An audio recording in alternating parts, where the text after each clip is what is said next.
Hello student, তোমরা যারা ক্যালকাটা ইউনিভার্সিটির আন্ডারে সেমিস্টার 4-এর ছাত্রছাত্রী আছো, আজকে তোমাদের AEC4 বাংলা অর্থাৎ কম্পালসারি বাংলা সাবজেক্টের পরীক্ষা ছিল।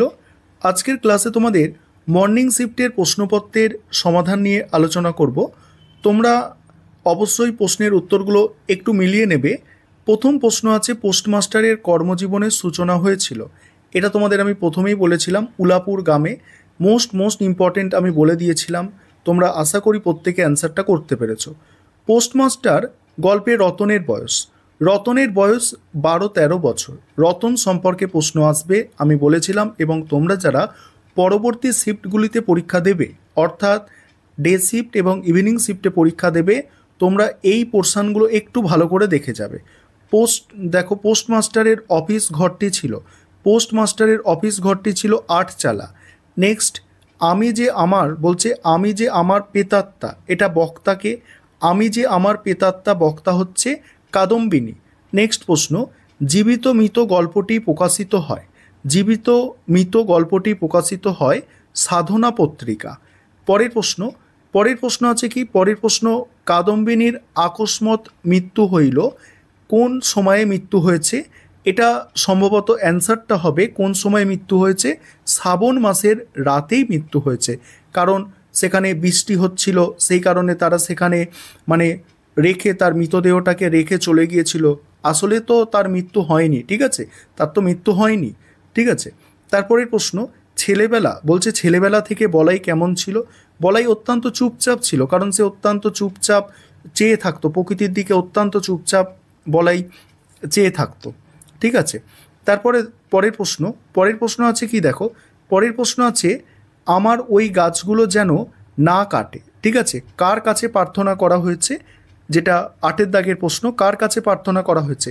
কাকির কাছে প্রার্থনা করা হয়েছে, কারণ তার মা তো বেঁচে ছিল না, ঠিক আছে, বাবা বিদেশে ছিল, ঠিক আছে, এবং কাকার কাছেও তো নয়, কাকির কাছেই সে প্রার্থনা করবে, ঠিক আছে।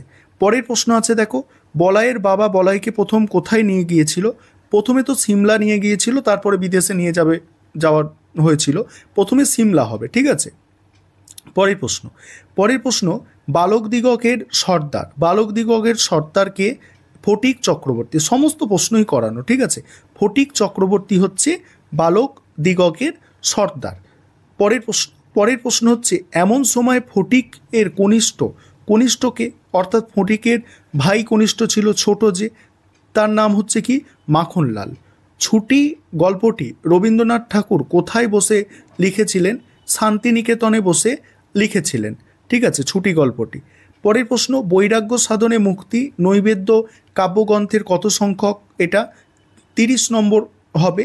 এগুলো তোমাদের আমি সব করিয়েছিলাম, বলেছিলাম যে নম্বরিংয়ের ওপরে জোর দাও, এবং আমি তোমাদের একটা ক্লাস দিয়েছিলাম, সেখানে প্রত্যেকটার নাম্বারিং ছিল। ওটা তোমরা পরবর্তী শিফটে বা পরবর্তী বছরগুলিতে তোমরা যারা পরীক্ষা দেবে দেখে যাবে, নাম্বারিংগুলো আসবে পরীক্ষায়। এটা বাদে অন্যগুলো আসবে এবারে। তারপরে মোহ কিভাবে জ্বলছে? 14 দাগের যে প্রশ্নটা, মুক্তিরূপে, অপশান সি। তারপরে দেখো, রুদ্ধ করি যোগাসন কি রুদ্ধ করি? এখানে 15 দাগের যে প্রশ্ন, অপশান সি, ইন্দ্রিয়ের দ্বার রুদ্ধ করি। 16 দাগের প্রশ্ন, আজি রক্তমেঘে মাঝে অস্ত গেল, কার অস্ত যাওয়ার কথা বলা হয়েছে?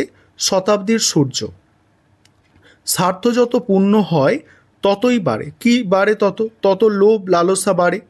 পরের প্রশ্ন আছে দেখো, জঠরে পুরিতে চাই কি? জঠরে পুরিতে চাই। 18 দাগের প্রশ্ন, বিশ্ব সংসারকে জঠরে পুরিতে চাই। তোমার ন্যায়ের দণ্ড। 19 দাগের প্রশ্ন যেটা আছে, তোমার ন্যায়ের দণ্ড প্রত্যেকের করে। শূন্যস্থানে কি হবে? প্রত্যেকের করে। তোমরা টেক্সটটা একটু দেখবে, টেক্সটটা দেখলে এটাই পাবে। পরের প্রশ্ন কি আছে দেখো, যেন রাখি তব মান কোথায় বসে, ঠিক আছে, কোথায় বসে, যেটা 20 দাগের প্রশ্ন আছে, অপশান এ, তোমার বিচার আসনে।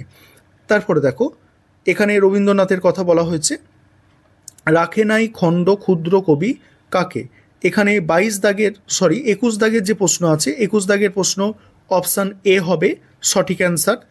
তারপরে দেখো, পরের প্রশ্ন, এখানে আরেকবার দেখে নাও, এটা বলছে রাখে নাই খণ্ড ক্ষুদ্র করি ঠিক আছে, এখানে যত সম্ভব উত্তরটা অপশান এ হবে। ঠিক আছে, এটা একটু তোমরা যদি জেনে থাকো একটু কমেন্টে বলবে।